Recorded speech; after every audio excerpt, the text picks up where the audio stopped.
नमस्कार दोस्तों। ऊर्जा संकट के समाधान की राह नामक विषय पर आपका फिर से स्वागत है। मानव विकास के लिए व्यापक ऊर्जा की ज़रूरत होती है। भविष्य में ऊर्जा की खपत बढ़ेगी, मगर इतनी ऊर्जा आएगी कहाँ से?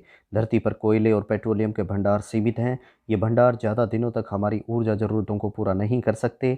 इनसे प्रदूषण भी होता है। आप कह सकते हैं कि अब तो नाभिकीय रिएक्टरों का इस्तेमाल बिजली पैदा करने में किया जाने लगा है, तो कोयले और पेट्रोलियम के खत्म होने की चिंता करने की ज़रूरत नहीं है। मगर ऐसा नहीं है।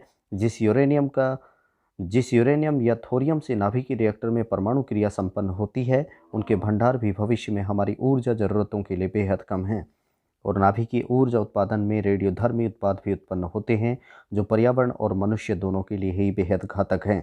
वैज्ञानिक लंबे अरसे से एक ऐसे ईंधन की खोज में हैं जो पर्यावरण और मानव शरीर को नुकसान पहुंचाए बगैर ऊर्जा ज़रूरतों को पूरा कर सके। वैज्ञानिकों की ये तलाश नाभिकीय संलयन न्यूक्लियर फ्यूजन पर समाप्त होती दिख रही है।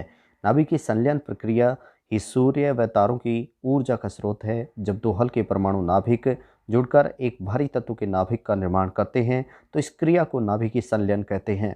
अमेरिका की प्रौद्योगिकी संस्थान MIT ने निजी स्टार्टअप कॉमनवेल्थ फ्यूजन सिस्टम्स के सहयोग से स्पार्क नाम का एक छोटा नाभिकीय संलयन रिएक्टर जून 2021 से बनाने की शुरुआत करने की घोषणा की है, जिसमें 2035 तक बिजली उत्पादन शुरू किया जा सकता है। दरअसल MIT अपने इस नाभिकीय विकास कार्यक्रम के तहत पृथ्वी पर नाभिकीय संलयन प्रक्रिया द्वारा सूर्य जैसा एक ऊर्जा स्रोत बनाने की कोशिश शुरू करने जा रहा है। इस बारे में ITER यानी कि इंटरनेशनल थर्मोन्यूक्लियर एक्सपेरिमेंटल रिएक्टर पूरी दुनिया का साझा सपना है। इस परियोजना के तहत एक नाभिकीय रिएक्टर का निर्माण किया जाना है, जिसमें नाभिकीय संलयन की प्रक्रिया के आधार पर ऊर्जा से जुड़े उत्पादन व अनुसंधान संपन्न होंगे। ITER की असेंबलिंग बीते 28 जुलाई को शुरू हुई है। इस परियोजना में रूस, जापान, अमेरिका, चीन, दक्षिणी कोरिया, यूरोपीय संघ के साथ भारत भी शामिल है। हालांकि ये प्रोजेक्ट काफ़ी खर्चीला है और इसकी कुल लागत 22 से 65 अरब डॉलर की आंकी जा रही है। नाभिकीय विखंडन पर आधारित वर्तमान रिएक्टरों की आलोचना का सबसे बड़ा कारण है इनसे ऊर्जा के साथ रेडियोएक्टिव अपशिष्ट पदार्थों का भी उत्पन्न होना। नाभिकीय विखंडन के सिद्धांत के आधार पर ही परमाणु बम बना। विखंडन रिएक्टर मनुष्य व पर्यावरण के लिए बहुत घातक होते हैं। इनसे DNA में उत्परिवर्तन म्यूटेशन तक हो सकते हैं।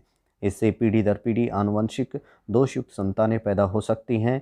वहीं इस रिएक्टर से पैदा होने वाले रेडियो एक्टिव कचरे बहुत कम होते हैं तथा पर्यावरण को नुकसान नहीं होता है। रिएक्टर ईस्ट में कृत्रिम संलयन करवाने से हाइड्रोजन के दो भारी समस्थानिकों ड्यूटेरियम और ट्रीटियम को ईंधन के रूप में प्रयुक्त किया गया था।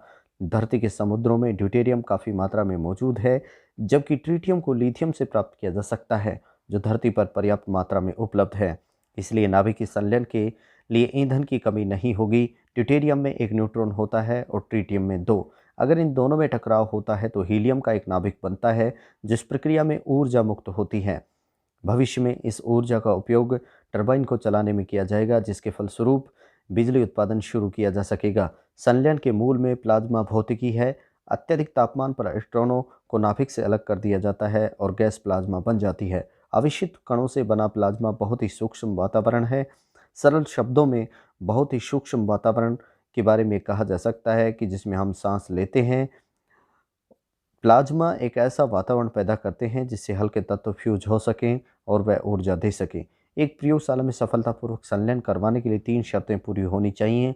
पहला, बहुत अधिक तापमान ताकि उच्च ऊर्जा टकराव हो सके। दूसरा, पर्याप्त प्लाज्मा कण घनत्व ताकि टकराव होने की संभावना बढ़ाई जा सके। और तीसरा, प्लाज्मा को एक जगह स्थिर बनाए रखने के लिए पर्याप्त परिरोध समय, यानी कि संलयन रिएक्टर की दीवारों पर प्लाज्मा के उच्च ताप से बचाने के लिए चुंबकीय क्षेत्र का इस्तेमाल किया जा सकता है, जिससे प्लाज्मा पात्र की दीवारों को बिना स्पर्श किए चक्कर काटता रहता है। ड्यूटेरियम और ट्रीटियम से बने हीलियम कण प्लाज्मा के चुंबकीय क्षेत्र में कुछ देर तक कैद रहते हैं। बाद में इन्हें डाइवर्टर पंप से बाहर कर दिया जाता है। चुंबकीय क्षेत्र से न्यूट्रॉन कण निरंतर दूर होते जाते हैं क्योंकि वे आवेश रहित होते हैं। भविष्य में इन्हें एक ऊर्जा संयंत्र में पकड़कर ऊर्जा बनाना संभव होगा। हम यह निश्चित रूप से कह सकते हैं कि नाभिकीय संलयन कार्यक्रम ऊर्जा संकट को दूर करने में और वैश्विक विकास के लिए एक महत्वपूर्ण कदम साबित हो सकता है।